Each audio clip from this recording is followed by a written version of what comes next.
Hello, everybody. My name is Matthew Curran. I'm with Grayson Marshall. How you doing today, Grayson? Fantastic, Matthew. Happy to be here. Happy to be. I'm so glad you're here. Why don't we just tell everybody a little bit about who you are? Well, let's see. That's a Uh, loaded question. it is. Let me take you back. I'm a father of four. I'm an entrepreneur. I'm a former Clemson basketball player. I graduated from Clemson in 1988. When I graduated as the all-time ACC career assist leader. I was inducted into the Clemson Hall of Fame in 2009, and I was named an ACC basketball legend in 2016. That sounds all well and good, but taking it a step further to the reality of life, I was homeless at 28 years old. I gave my life to Christ at 28. And ever since then, I've had a significant change in my perspective on everything. I was born and raised Catholic, born and raised in Washington, D.C., the son of educators. My mother's a principal. My father was a teacher. My sister's the current head of online education for the Department of Defense. So I came from a family of folks that felt knowledge and wisdom was very important. So I came from a learned family, an articulate family, very middle class.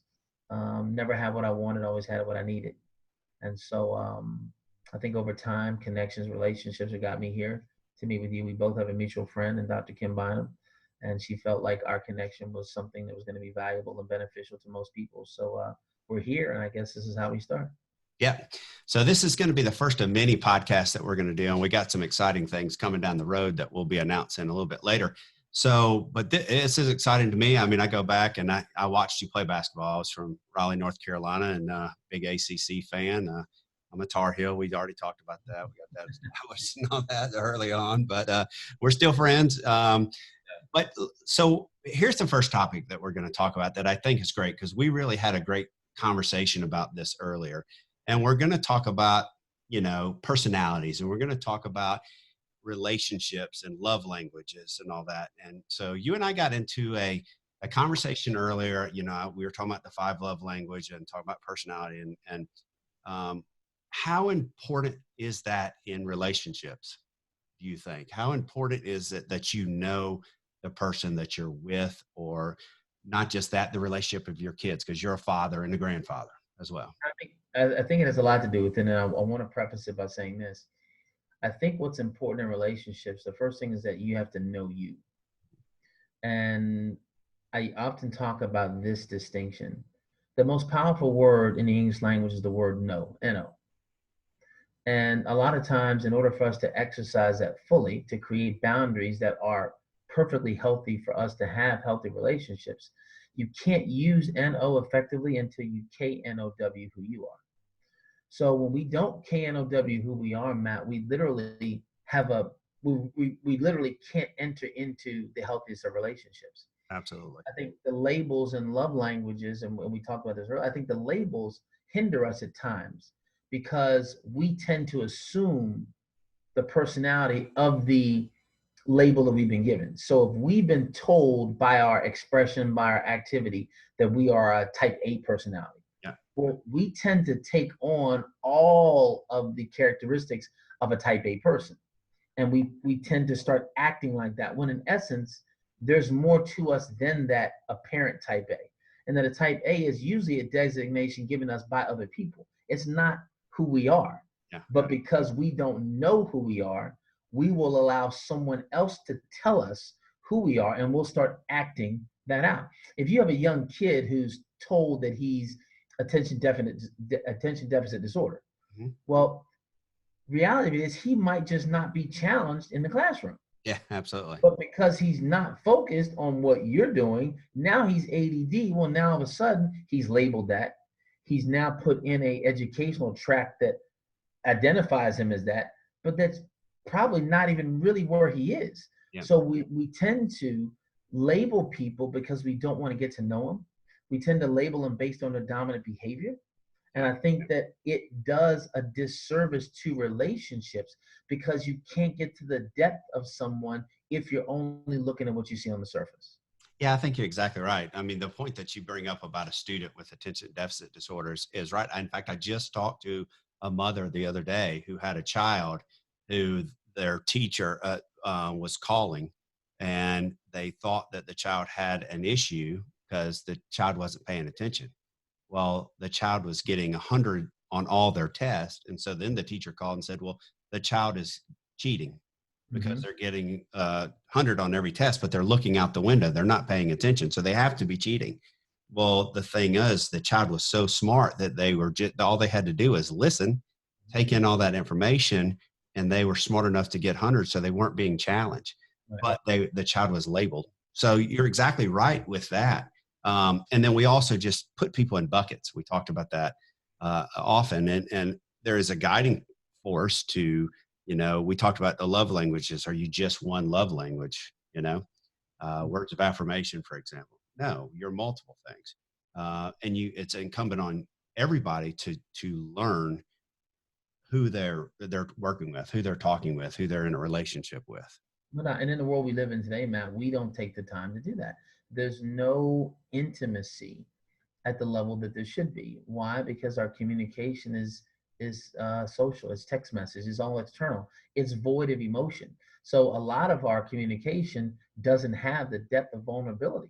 It Yeah, allows us to almost deal with people in an inhumane way. Because you mentioned this about cyberbullying. We talk about how that is such a prevalent thing in the world today because people are able to express themselves almost anonymously and literally tear at the fabric of who you are. yeah, I don't know who the author was, but the person that wrote Sticks and Stones May Break My Bones, but Words Will Never Hurt Me must not have ever dealt with human people. yeah, That is the total antithesis of what it is. Words will just, I'd rather you throw rocks at me.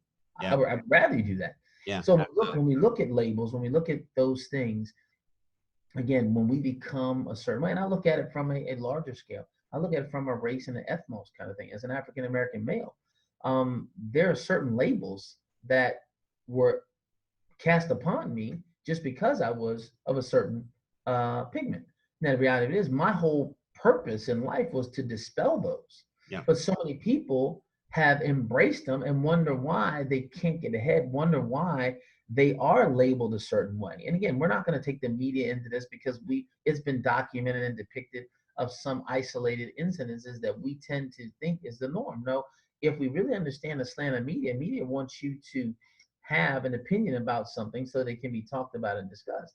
When in reality, what's actually going on is not to the magnitude that it's depicted in society. But if you tend to believe that as an African American, I'm less of a human and I'm less of this, I'm less of that, if that's what you tend to embrace that label in, then you're going to get that in your life.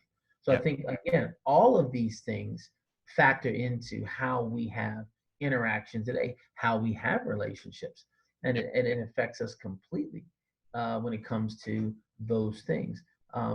We want to get upset, we want to get frustrated by the fact that people label you a certain way. Well, if you don't resemble the remark, then you cannot be labeled that way. But if you resemble it, then you're opening the door to that taking place and that happening. absolutely. My whole goal in life is to reduce the opportunity for you to call me that. So I was challenged and picked on earlier in life because I was articulate. Yeah, So because I didn't talk slangish on a consistent basis, then you're not a black guy. Well, no, I'm from the hood. I was born and raised in the hood. I just don't act like the hood when I'm not in the hood. But if yeah, you take me back to the hood, I know how to function there as well. yeah, It allows you to be chameleon-esque so that you can relate to people. It's a lot like Paul. Paul said, be all things to all men that you might win some. You have to be able to be in places and understand where you are and act accordingly. The old adage is, when in Rome, do as the Romans do. I mean, yeah, but you have to be learned, you have to be educated and aware of your surroundings in order to do that. And I think labels tend to, as you said, put you in a certain silo, keep you pigeonholed to where you can only function in certain places. And it takes away from the whole persona of who you were made by God to be. yeah, absolutely. So we talked about this, and I want to get your opinion on this because you do, we're both athletes. We both grew up, and then also coaches. Mhm. Um, and this just holds true in life as well, with being parents and all that. How do you feel like we need to look at other people? How do you feel that, is it important for us to understand who we're talking with and understand what kind of people we're dealing with and our personalities that we're working with? One of the things that I make sure I do when I speak, Matt, is know my audience. Yeah. I've got to know who it is. And I can't know my audience unless I get a chance to spend time with them. As coaches, I can't coach effectively until I get to know the player. And if I really want to be an effective coach, an effective influence, and an effective inspiration to them, I got to know what's going on home. Yeah. I got to know if you're eating every night. I got to know all those things. Why? Because they're going to directly affect how you are with me on the field, on the court, or wherever I am. I've got to know those things. I think that's why when we look at scripture, Jesus spent time with the whores and he spent time with the drunkards and the wine. He wanted to know the fabric of the people that he was talking to. Yeah. Because I've got to understand who my audience is. Everybody on the team, Matt, cannot be coached the same way. Absolutely. Successful coaches learn how to get to connect with that person. What works for that person? Yelling works for this one. Pat on the back works for this one. Yeah. Running works for this one. Sitting out play works for this one. I mean, you've got to know all those things. So it takes time. Number one, you have to know you first. And again, we're back to KNOW, who you are. Exactly. Are you a leader? Are you empathetic? Do you understand? Is this your passion? Because if it is, your passion will shape how you address the office that you're walking in. You know, the Bible says in Ephesians 4:1 to walk worthy in the vocation that you've been given. How can I walk in that if I don't understand what I'm walking in? When you look at coaches, it's part of the fivefold ministry. He says, I'll give some are prophets, some apostles, some pastors, some teachers to equip the saints to do the work of ministry. I believe coaches are in that pastor role. And you have to know you and be truly authentic and apparent. Truly authentic and intentional with who you are. I think the transparency that we have as coaches lends to the connection with the kids. Absolutely. And one of the things I was able to do is I was able to take my experience and tell them, hey, look, I don't do it your way. Here's how I did it. Let me understand where you are, but what you're doing doesn't really work. And I take it from a place of experience. Yeah. Relational and understanding. Yeah, that's absolutely awesome. And, you know, I mean, I've always had that belief. I've always had that belief that you have to know how to talk to each and every one of your players.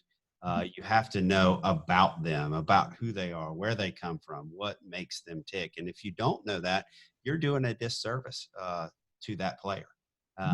And there's not a one way fits all players. It's not. And so if you want to be an effective coach, you have to know to bring the best out of your players. And that's the bottom line. I'll tell you one quick story. I had a young lady who was playing soccer for me. She was a great goalie, but she hated to be in goal. And her dad was sitting across the field, and unfortunately, they had two daughters. So he was on the phone with his wife, who was at their other daughter's soccer game.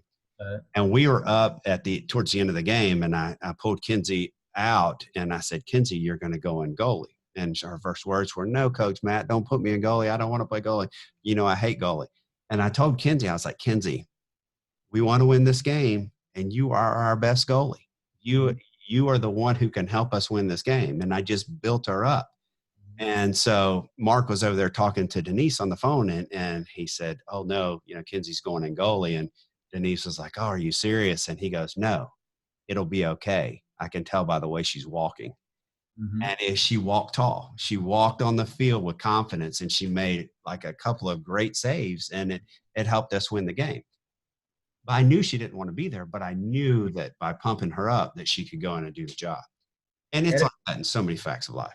Exactly. Edification and encouragement is always something that's there, and it's always necessary. Positive talk, positive reinforcement, all those things. It goes back to the Bible where it says, think on these things. When you hear those things and you think on those things, you think on those things that are good, that are true, that are good report.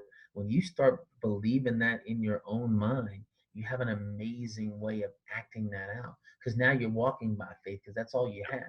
You walk in a level of belief, and that's what's important for most people. And it's one thing that's lacking today in the world, because we don't live in a world where we think that there's enough. We serve an abundant God. The Bible calls him El Shaddai, the all-breasted one, the all-sufficient one. There's plenty for everybody, but that's not the world we live in. We live in a world of scarcity. We don't think there's enough. We think that I got to get yours too. Well, no, there's plenty. And the good part about it is not everybody wants the same thing. So Matt and Grayson don't want to drive the same car. So I don't have to worry about wanting Matt's car, because it ain't the one that I want. We have to understand that is the world that we could be and should be living in, but we've been trained a certain way. We've been taught a certain way. And if you've been raised to think that there's not enough and I have to get mine, it carries over into our love languages, it carries over into our labels, it carries over into our perception, and it changes our ability to cohabitate and coexist in a healthy way. Absolutely. Absolutely. That's awesome. That is so awesome. Well, I really appreciate you being on this one. This is the first of many podcasts that we have planned to do. We have big plans, everyone. We have big plans, and I'm going to keep having Grayson on throughout this 30-day to reconvene life. And I want you to really kind of all think about the things that we've talked about today, and then answer some of the questions within the experience, because we want your feedback. We want to hear what you think about, what we're talking about. But Grayson, I cannot appreciate you more. I thank you for being on this podcast, and we'll come back together and we'll do one every few days if you're up for that. And I'm completely up for it. What you have here with Convene is amazing. I'm excited to be a part of it. I can't wait to more fully engage. And you and I talked already about some of the big plans that we have as it relates to ministry and men using this platform. So I'm excited about that. You talked about earlier about being in God's timing, and everything is about that. And I shared this morning on my walk the fact that God's way is never immediate, and we tend to gravitate towards, and I'll use this terminology, the world system, because your answer is immediate. Yeah. You'll know if it works in the world's way now or not, but God's way is down the road. So we tend to, because of our need to have immediate gratification, we ignore God's way because his timing is his timing. It is. It's never in our time. So we tend to gravitate toward that and then wonder why it's not working, because his system and ours don't work the same way. He'll tell you biblically that he's not the God of this world. So if you want to infuse kingdom principles down here, you have to be willing to fight the battle that exists here. And that's what he wants us to do. We walk this thing by faith and not by sight. So in the end, you win if you understand that it's a better place to be. So again, the labels that we've talked about today and the mindset and the compartmentalization that we have as a group of people don't allow us to experience the fullness of God. So it does hinder us, it does restrict us, and it totally goes against his plan. His original plan for us was to have dominion and control everything. And we don't do that. So Convene is going to allow people to be expressive with that. It's going to allow people to anonymously engage in personal development and accountability that hopefully gets us back to expanding the way that we think, thinking on our own, and being able to grow in the fear and admonition of the Lord, which will release you into the freedom to be everything he's called you to be. So I'm excited. Just call me and let me know I'm ready. Well, it's absolutely awesome, because I do agree with you. And I think that this is, I pray to God all the time that Convene can go out and do his will, and that it can make a difference in everyone's life that chooses to be a part of it. And I think that, we all have a story. You have a story. I have a story. We all have a story that we can share for the good of each other.